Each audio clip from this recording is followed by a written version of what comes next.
Desarticulada a quadrilha especializada em assaltos a bancos no interior do estado.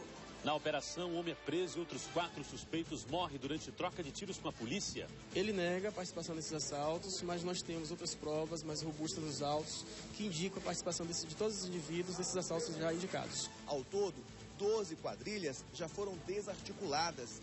Execução. Empresário é assassinado a tiros na frente da mulher e dos filhos em Salvador. Foi um crime mandado, não foi nem assalto, foi execução. 7 jovens morrem em acidente entre carro e caminhão. Ultrapassagem irregular pode ter provocado a batida. Autor de sucessos da música baiana, ex-vocalista da banda Olodum, é encontrado morto em casa. E ainda polêmica no futebol. Erros de arbitragem no jogo entre Bahia e Atlético Mineiro provocam a ira da torcida tricolor. Sobrou até para o técnico René Simões. René Simões tem que sair para o bem do Bahia. É melhor o Bahia acordar agora. Tudo isso e muito mais a partir de agora no Bahia Record.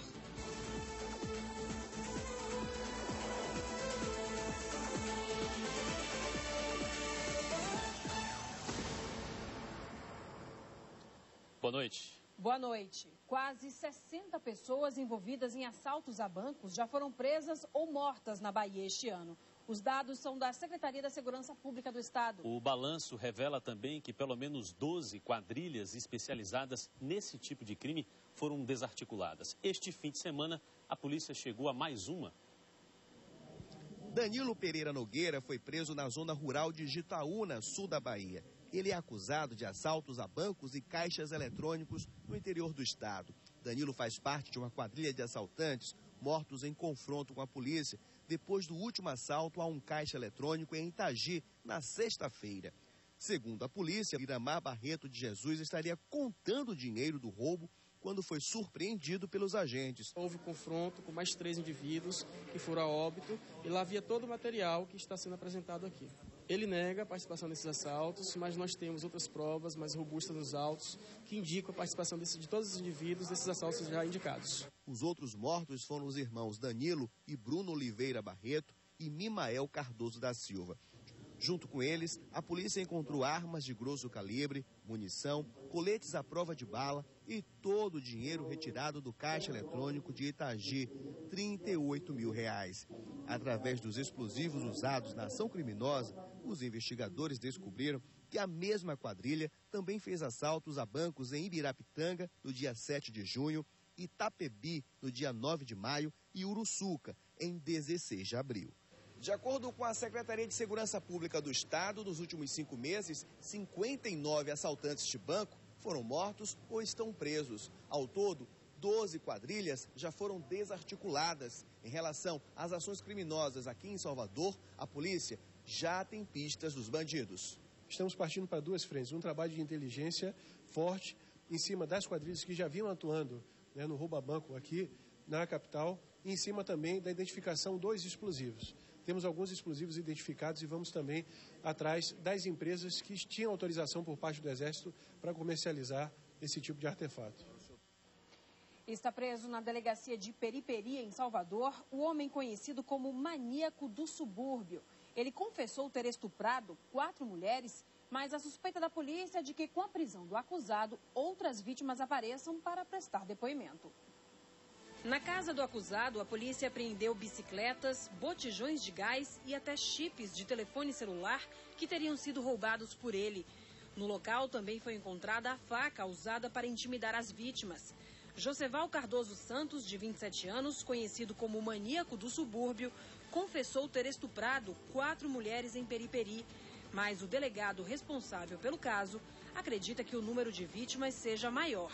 A vertente que a gente tem aqui, os indícios seriam mais ou menos em torno de 8 vítimas. A gente espera que realmente as pessoas compareçam a essa delegacia, porque para a gente é muito importante que para cada vítima dele a gente faça um inquérito e que o mesmo seja condenado em todos os seus atos. Continua foragido o homem acusado de matar o próprio filho na madrugada de sábado em Salvador. Valfredo de Jesus, de 43 anos, deu uma facada em Wagner Silva de Jesus, de 22, durante uma briga neste bar no Vale do Matatu, em Brotas. O enterro do jovem foi marcado pela revolta e desespero dos familiares. De acordo com a mãe da vítima e mulher do acusado, as brigas eram constantes dentro de casa, porque Valfredo de Jesus é alcoólatra e costuma ficar violento depois de beber. Tenho várias armas dele guardadas dentro de casa, de faca, de chave de fenda, de tudo, facão, tudo eu escondia. Ele me forçava a dar, mas eu não dava. Tudo para evitar, meu pai, uma tragédia. Eu quero justiça porque ele, mesmo na bebida, ele não tinha nada de puxar uma faca para o filho dele. Para ajudar a polícia a localizar Valfredo de Jesus, acusado de matar o próprio filho, ligue para o Disque Denúncia no 3235-0000. Agora a gente fala de uma tragédia na estrada. 7 pessoas morreram em um acidente ontem à noite na BR-324, perto de Riachão do Jacuípe, a cerca de 200 quilômetros de Salvador. Os jovens, que tinham entre 15 e 19 anos, iam para uma festa no município vizinho de Nova Fátima. O veículo em que as vítimas estavam bateu de frente com um caminhão carregado de mármore. Segundo a Polícia Rodoviária Federal, uma tentativa de ultrapassagem irregular pode ter causado o acidente. O motorista do carro, um jovem de 18 anos, não tinha habilitação. O homem que dirigiu o caminhão fugiu e vai se apresentar amanhã à polícia. Aconteceu novamente. Parte de um casarão desabou hoje no bairro do Comércio, em Salvador.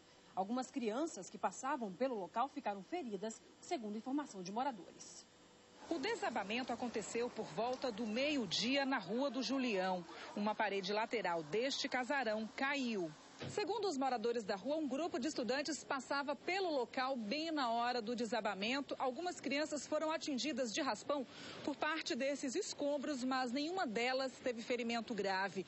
O problema é que o risco aqui é muito grande. Próximo ao local do acidente tem essa fachada completamente em ruínas que pode cair a qualquer momento. A gente que está aqui pertinho fica até com medo de passar ali embaixo. Sempre gente passa. Hoje mesmo aconteceu que o capô do veículo amassou. 8 crianças que iam para o colégio não pôde ir porque se acidentaram. Escoriações pequenas, leves, mas poderiam ter morrido todos os 8. A rua é movimentada, pedestres e carros passam toda hora expostos ao risco. A poucos metros, imóveis condenados abrigam diversas famílias. Este comerciante conta que alguns imóveis em ruínas não são habitados, mas nesta época de chuva acabam servindo de abrigo para moradores de rua e ambulantes. Quando chove, só Deus mesmo, nós pedimos ajuda a Deus só. Quando chove, porque não tem condições de ficar numa situação dessa aí. Segundo um levantamento feito pela Defesa Civil, em Salvador, 186 imóveis históricos estão com a estrutura comprometida. Desses, 111 são considerados de alto risco. No mês passado, um homem morreu depois que parte de um casarão antigo desabou na Ladeira da Soledade. O corpo só foi retirado dos escombros depois de 13 horas de trabalho dos bombeiros. Quem vive em constante risco tem esperança de um dia morar com dignidade. Acredito que eu vou ter um dia. Para deitar e dormir tranquilo. Tranquilo e acordar tranquilo. Daqui a pouco, luto no Lodum. Ex-vocalista do grupo é encontrado morto dentro de casa. E ainda a torcida tricolor na bronca com erros de arbitragem do jogo entre Bahia e Atlético Mineiro. O Bahia Record volta já.